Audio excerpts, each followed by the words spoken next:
let me tell you, I was confused. I had no clue what this TV show was with this little mouse cartoon, and then all of a sudden it would jump to like the production of bicycle parts.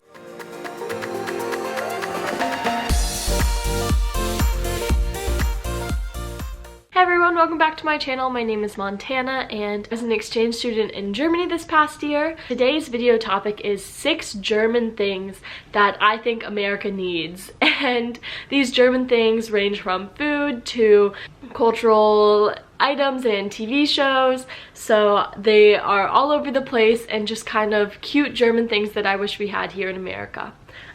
With that being said, I'm just gonna go ahead and get on with the video. My first German thing that I think is really cool, sorry, let me fix my hair. My first German thing that I think is so cool and I think that we could totally use in America is these little TV ad people. And for people who haven't lived in Germany or don't know what I'm talking about, they're called, give me a second, I have it pulled up because I can't say it well. Mainzelmännchen. Mainzelmännchen. Mainzelmännchen. Mainzelmännchen. Mainzelmännchen, and they are these little TV cartoons, and I can imagine it or remember it so clearly. I saw them on TV and I asked my host that. I said, "What is that?" And he was so shook that I didn't know, or shook is American slang, but he was so surprised that I had no clue what they were. And they're these little TV cartoons. They're like 3 to 5 second clips of them doing random things, like just anything that you would do, like from painting or building something. I don't know, it's so hard to explain. They are just like these cute little characters and they do funny things for 3 to 5 seconds, and it's a 3-second story basically, and it is before and in between ads. So I don't think it's on every German channel, but it's on one of the main channels that people listen to news on the TV. And these little men are so cute and have been around for a long time, because when I asked my host dad, he said that they have been on German TV for so long. And I actually looked at the history of it, and the first Mainzelmännchen were for German TV before advertisements, because they wanted to warn the people or the viewers that advertisements were going to be played. And I thought these things were so cute, and apparently they make new ones every year. They've been around for decades and they have actually got like a following, so people love these little Mainzelmännchen now, and we have nothing like that in the US at all. You just get like bombarded with tons of advertisements. But I remember as a kid in the US, I was obsessed with the advertisements on Disney Channel and Nickelodeon. It would always be ads for kids and for kid toys, and I was actually obsessed with them. But in Germany, I was obsessed with these little Mainzelmännchen and I thought they were so cute. My second German thing that I think we could use in America, or that America needs, is German bread and bakeries. I have definitely said this in other videos, but the bread in America is trash. It is so bad. Our bread tastes like, it doesn't even taste like bread. I remember in, what did my host family call it? They had a name for it, like American Toastbrot. It was Toastbrot, and it was just the bread that you would toast. But even the Toastbrot in Germany was better than our regular bread here. I have lost, I think, 2 to 3 pounds since coming back, and I don't know how many kilos that is, but I have lost significant weight from leaving Germany because I just ate so much bread in Germany. So I guess maybe it's a good thing that we don't have that bread in America. But those bakeries and the pretzels and the bread is so delicious. I took it for granted so much because I would have that almost every day for breakfast, and on the weekends we would have these family breakfasts where we would sit around the table with just a big basket of different types of bread and butter and spreads. Like, we had so many different spreads. There was Nutella, there was jams, there was fresh strawberry like marmalade that my host dad made, and it was always so delicious. So took that for granted, and I really wish America had this type of fresh German bread because we definitely do not have it. My next one that oh my goodness, this is another food one. I miss those gelato shops, like the €1 or €1.20 for a scoop of gelato. Those things were so good. I would actually go and get ice cream like on my own, which I know is so sad, but I was obsessed. I would always get cookies ices, so yummy. And then I would eat ice cream way too often in Germany because it was so good. And I think those Euro shops they're actually, if people haven't been to Germany, there's at least so many. They are all over the place, and they're oftentimes Italian owners, and they come up from Italy and they have these ice cream shops, and then they go home in the winter and close down the ice cream shop because it's cold and they don't think they'll make as much money. And then in the springtime they come back and reopen them, and they are so delicious. And we don't have anything like that. We've got Brewster's and Cold Stone, which are these chain ice cream shops, but none of them are as delicious, and all of them are so expensive. 1 or 2 scoops of ice cream is who knows, like $4 or $5. It's so expensive, and you can't get a smaller portion. You can only get such a large portion, whereas in Germany, when you get these ice cream, these Euro ice creams, it's just a cone and it's a perfect amount. It's just one kugel, one little scoop on top, and it's so yummy. I love German or Italian ice cream. The next thing that I have is, I don't know, I don't really think that this is the right name. It probably is because it's the name that came up when I looked it up, but it's called Die Sendung mit der Maus. Die Sendung mit der Maus. Sorry, I'm reading it from right here. And it's this German children's TV show.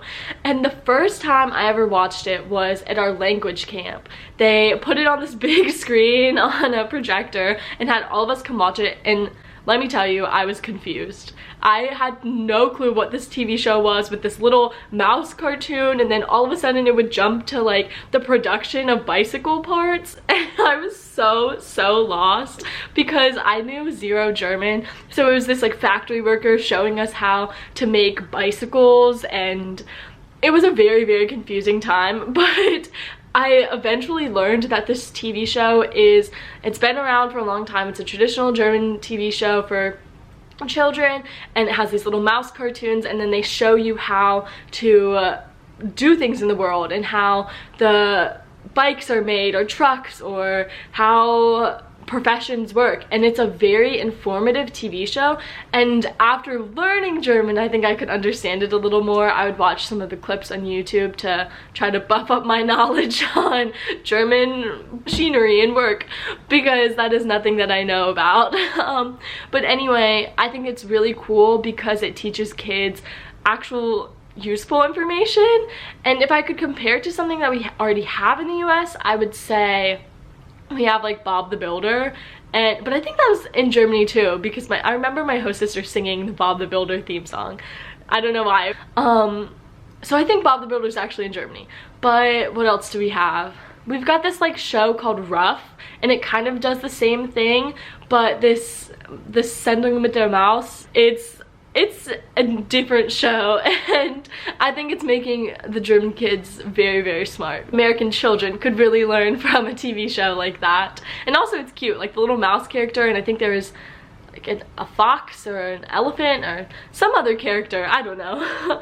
But they're very cute cartoon characters. And then the next thing that I think America definitely needs is smarter drivers, because in Germany, trust me, everybody thinks that driving in Germany is so crazy because of the Autobahn and because there's no speed limit, and they just have this conception that German drivers are speeding and going crazy and swerving in the lanes, and that's not the case. Well, give me a second. That is sometimes the case, but for the most part, the drivers in Germany are so smart, and everybody is so cautious on the road. There's so few accidents. I think while I was in Germany, I saw maybe 2 or 3 accidents my entire time. I was there for almost 8 months, and that's it. I only saw 2 or 3 accidents on the road, and I was traveling a fair bit with my host family, and we had this big vacation van, so I was on the road quite a bit, and I never saw big crashes, people really getting pulled over a lot. because in general the drivers in Germany are so much smarter and so much more cautious about driving. So it makes sense that they're able to go such fast speeds on the Autobahn because they're safe about it, and that is something that America really needs. I think we need to be more cautious when we're driving, and there are so many accidents. I don't want to say one a day because that's a lot, but at least an accident a week, maybe every other week, because I don't want to play it up too much. But there are a lot of accidents in the US and people are not as cautious with driving. I think it's also because there's so many young drivers on the road, but even then it's like distracted driving as well. People use their phones while driving, they're changing the music while they're driving, and that isn't really a thing in Germany that I saw, at least. I know I didn't ride with a lot of teens because you have to be 18 to get your license, and at the time, like, I wasn't allowed to drive in Germany. But I think that the process of driving, I could make a whole video on this, sorry I'm rambling a lot, but driving in Germany is much safer and there's so many smarter drivers, so I think that is one German thing that America could 100% benefit from. Sorry, my camera died, so I had to charge the battery for a bit. But my last German thing that I think America needs is Döner. And sorry, I can't say it that good because it has the umlaut with the O. Döner are like these pita wraps, and they're kind of Turkish origin. They're so popular in Germany, and there are a ton of Döner stands, and you can go and get this big wrap pita. It's not a meal because it's just like a big wrap, and it's got meat in it and onions and tomatoes and cucumbers and tzatziki, all this sauce. It is so delicious. They are like 3 to 5 euros for such a big thing. Like, it is a full meal. Sometimes I can only eat half of it.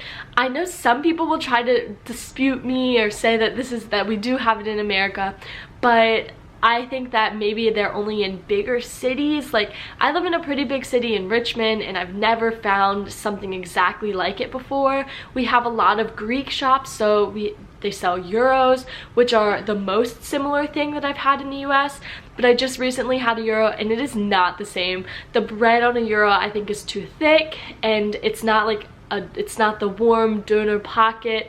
Plus I think the Döner meat is so good, and that is something that I really wish we had. Those were all of the German things that America needs. There are definitely more, and if you guys like these types of videos, then let me know because I can think of other things that I really liked in Germany. But thank you so much for watching. I hope you guys are having a great day and staying safe and healthy. Until next time, tschüss!